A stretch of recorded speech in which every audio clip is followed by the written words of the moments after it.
Hi guys, welcome to my channel. Okay, so real quick, I wanted to apologize to all of you all who had taken the time out to come to my channel. I had started doing the signs through the week for you all, and I lost my voice. I will insert a clip so you guys can kind of see it, but this new business, this new venture, you're at the prime of your life. You're making moves. Not continue, and so I do apologize. I was like right at Scorpio, and so I will be starting back up, and I'm definitely going to go ahead and start with Scorpio, just because I know the anticipation there was kind of like, so yeah, my apologies. But as you can see in the title in this video, I want to get into the retrogrades because the retrogrades are really taking over right now. We've got Mercury in retrograde in Gemini. It just started its retrograde. And then we also have Pluto in retrograde. It's been in retrograde for a couple of months now. And then we also have Saturn that just went into retrograde within the last couple of weeks. I think 2 weeks or so. So that is a lot of energy that is reorganizing, rethinking, going back over. I like to call that check the checkers. Check the checkers. It's a lot of checking the checkers going on. So what does all this retrograde energy mean for you all? What does this mean for us? How is this affecting us? So first off, Pluto. Pluto is a large, malefic planet. Pluto rarely goes through a whole lifespan cycle. A human being rarely goes through its Pluto life cycle. It takes over 100 years to go through it. So the human lifespan rarely lasts through a full completion of their Pluto. And so because of this, it makes it within the generation. It makes it still heavy. You still significantly feel it. But it doesn't make it intensely to the point where you're aware of it, simply because it's not one of your inner closer planets. It's not one of your major planets like your sun, your moon, your Mars, or your Venus. It's not your home, your close planets, your psychological identifying planets. So it is going to feel not as close to you, but the changes and the benefits are still the same. So Pluto is the planet of destruction, but it's also the planet of rebirth. It breaks something down to form something much better. When I think of Pluto, I think of the caterpillar. Think about the caterpillar. The caterpillar actually goes into a cocoon. It descends into a cocoon, wraps itself very tight to the point of where it's dead. And then when it comes back out, it's reborn into something totally different. It's no longer that caterpillar. It's a butterfly. That's the same significance with Pluto. Pluto has that energy, that impact when it comes across in your life. And so the objective for Pluto is to break down your life on what you think is working that may or may not be working in your aspect. It may or not be working in your emotional facade, but it's not really working in your, I don't want to say intellectual facade. It's not working in the makeup of your genetic soul. So this will create Pluto to come through and destroy that, so that you may be working on what is best for your soul evolution, what is best for your soul growth, because that's what Pluto is all about. And so that is going to bring some significant change. And because it's at 26 degrees Capricorn, this makes it very significant. Capricorn is law. It is, when I say Capricorn is law, Capricorn is structure. Saturn is related to Capricorn. And so the way Saturn operates, it operates in law. It operates in structure. So it is law. So Pluto being in this, it's going to break down the aspects and frames of the structures, not so much as law, even though the laws or the law system, the judicial system, may be affected as well. However, it's strictly structured to the structure and the aspect of the structure. It's breaking down that structure or whatever structure that wasn't beneficial to the growth. Because just like your soul is growing, so is the earth's soul. We're all growing. We're all growing in this aspect. And it's monumental. So Pluto is doing its part and is preparing and leading way, its entrance into Aquarius. And the age of Aquarius is significant. It's the dawn of a new age because the consciousness is elevated. It's elevated because we have moved out of the dormant Pisces age and into the age of Aquarius. I personally think it's fascinating that this happens to be around the time that we have all of this internet and social media and everything going on in the 2020. And that's exactly what Aquarius is significant of. And as we come into that age, we are peaking at that and growing in that. And it's just fascinating. So Pluto is getting ready to do significant work. It's really getting ready to turn over a new structure for everyone's soul growth, for the whole collective soul unity. And that is where we are headed. And that's a blessing. That's the most positive thing that any of us can look forward to. And so as we move forward into Saturn, because Saturn is retrograde as well, and Saturn is already in Aquarius. And so 19 degrees, I believe. And so what this means for us is that the structures that are being broken down, and the attributes that have been changing for us since the beginning of 2020. I always like to reference COVID. Since the beginning of COVID, the structures and the stagnation, things that have changed significantly for the whole world in general, simply is being put on a reevaluation. We are now not so much as going back into things, going back into normal and being exactly the way that they were before. But as we gradually go through this process where we open up and get comfortable so that we can formulate into that, back into the old way kind of thing, the structure is going to be completely different, because that is what the retrograde is meant for in Saturn and Aquarius. It's a rethinking, like, hey, are you sure this is what this is? Is this the way that we want to go? Do you want to go back to the way that we have been, that the way it's always been? And no one wants to go back there. It has been declared that nobody wants to go back there. The time is changing. We could move back if we wanted to. Secession has moved us forward. And so Saturn is just making sure that you are aligned where you need to be, because not everyone will hear the call.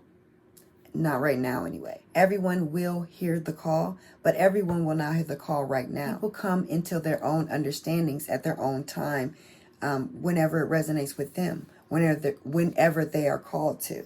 And so Saturn right now is just a reworking, a reevaluation of what exactly it is that you want to do and where you want to be at. All retrogrades in general are reevaluation, rethinkings, reworkings. That's what the retrogrades signify. However, each one is displayed differently based on the sign that it's in and based on the planet that it operates from within. So you just kind of have to keep that in mind. And Saturn is one of the harder retrogrades simply because it is a blessing in disguise. Saturn is always usually the one that is the toughest planet for us to evaluate, to get through, to kind of even just have some sort of balance with. And the reason for that is because Saturn wants to always move you forward.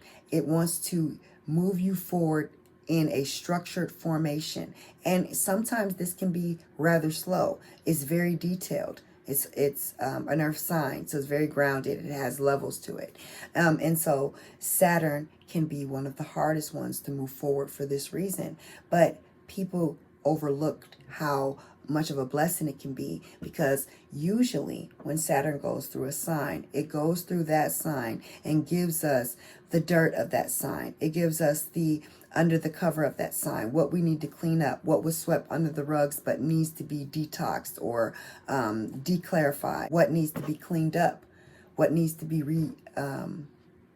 what needs to be looked at again because it wasn't done properly. Go back over it. You missed something. And that's exactly what this retrograde is calling us to do, especially with the Saturn and Aquarius. We have jumped into a new stage with the Saturn, with his Jupiter, as we move through Capricorn, and now entering and having an entrance into Aquarius. We've moved too far with that succession. So now it's time for us to steadfast, to be diligent, to be consistent. Consistency is the key to manifestation. A lot of people don't know that, but that's exactly what it is. You want to manifest, be consistent. Look it up. So right now, because of where we have been and what we have been going through and the changes and the structures that we have reworked within our own life, we are being called to formulate that and put that into sound formation, ground that into what we really truly want it to be. Put that into law, put that into a form that can no longer be changed as easily.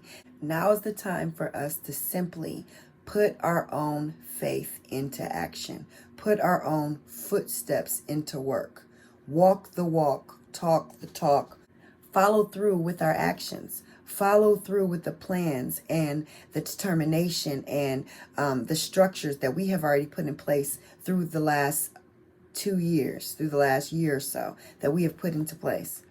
And so that is what Saturn is calling us to do right now. Now, Mercury is a little bit tougher. You guys know I had to say that one for last. So Mercury is actually retrograde in Gemini. And Mercury in Gemini really is very comfortable. It is, I don't want to say like a shadow side to the full embellishment of Mercury, but what I will say is it's a compartment to it. It is not the full Mercury, but it is a huge just of the meaning of what Mercury can do, the foundation of it, the structure of it, if you will. But it's not the full gist of how far it can go in its full capacity. But it's the most blissful part. I would not say the best, but it's definitely the most blissful. And I say that simply because this is the childlike stage phase of Mercury. This is the interaction phase, the curious phase, the I want to be involved phase, the notion of there's more. I have questions. I have answers. I'm participating. This is that Mercury, that delightful, blissful, very just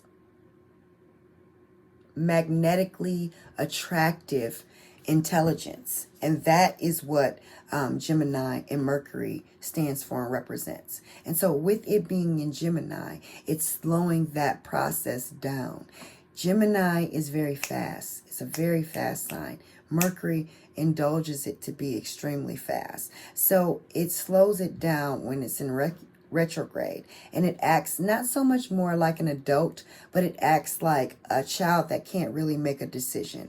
And I say that because it has so many options and it's not really focusing on any of them, but it's trying to focus on all of them. So usually Mercury and Gemini keeps going. It's one idea to the next. It's a constant flow and it works. It's very harmonious. You know why? That's the exchange of intelligence. That's the exchange of intelligent energy as it corresponds. Traveling. That's why Gemini is correlated to short distance travel as well. And so when it's retrograde like this, in this formation, it slows it down and it acts like adolescents that can't make a true form of decision because it has too many options. And that is exactly what this retrograde is embarking on us and portraying its energy within us. And so we must keep that in mind. It's not going to be an entire stagnation of decision making or ideas or writer's block or whatever you want to call it. So it will have some attributes and some beneficial components that will help us and structure us. We will just need to be mindful of that so that we are looking for it. It's going to be a little harder to see. But this is a harmonious aspect for us because it drives us to move forward. Our North Node is where we need to be going to. We are actually very close to the end of this particular cycle with the North and the South Node. They usually take about 2 years to transit through their signs because they are opposites. Right now it's Gemini and Sagittarius, and it's getting ready to change into Taurus and Scorpio. And so this being so close to the end of its transition, the end of its line, is the last final haul for us to make that decision in our life succession, in our success of our soul evolution, in our process, in our cycle, because we have a cycle as well. And so Mercury being in Gemini is calling us to make those final decisions and put into the groundwork the best way that we can with these new ideas and things that have been coming to the surface that are brand new to us, such as all of these new vaccination ideas, these new traveling laws, these new stipulations and structures that we have been forced or that are embarking on us right now. And we have to consider, because these are going to be the changes and evolutions of our new life as we move forward. Remember, nothing is going back to the way that it was. And we are all moving into factions. So people are going to split into what fits more for their soul and their spirit, because they will want to grow. But we are called right now at this moment to calculate that and make sure that we are making the decisions that we need to make, because this is a crucial time in humans and the growth of their soul evolution. This is like the next jump. We are already 2 years into this particular 7-year cycle of the new world leaders. And so we are making significant progress in our soul's growth, and a lot of that has to do with the changes, the laws, the structure, and the evolution, the new things coming out, the new energy, the consciousness, the awakening of that consciousness. So this is not going to be quite what we expected as a Mercury in retrograde. However, this is definitely going to be something that is beneficial to us, and that's something that we should take very seriously. It may seem challenging for some more than others, but it really is meant for us to take seriously, learn as much as we can, acknowledge what doesn't work, acknowledge what really works, and put that into a solid grounding foundation. Pluto is in Capricorn. That is manifestation right there. That is restructuring, changing your stuff from whatever it is, no matter who you are and how you are, and making it completely different. Capricorn is the sign of grounding and foundation. It is the sign of structure. It is the sign of the goat, being able to actually endure, climb over that hill, climb over the hill or whatnot, and make it to the other side. So right now, with Pluto doing that significant groundwork, we are all in for life-changing structures in our decades to come. Like what we're doing now is going to set the tone for our ancestors, for down the line. Is going to set the tone for the next generations, for our legacy. What we're doing right now is going to change the wave for our generations to come. We are changing that now. The cycle is being changed at this very moment, and that is pivotal. And so I hope this helps you guys. So stay tuned. I'm going to try it again. I will begin through all the signs this time. I'm going to do the bi-weekly. I think that might be a little bit better. Just for me at this moment, I'm feeling the energy of that. And so I want to start there, and I like it. So stay tuned for that.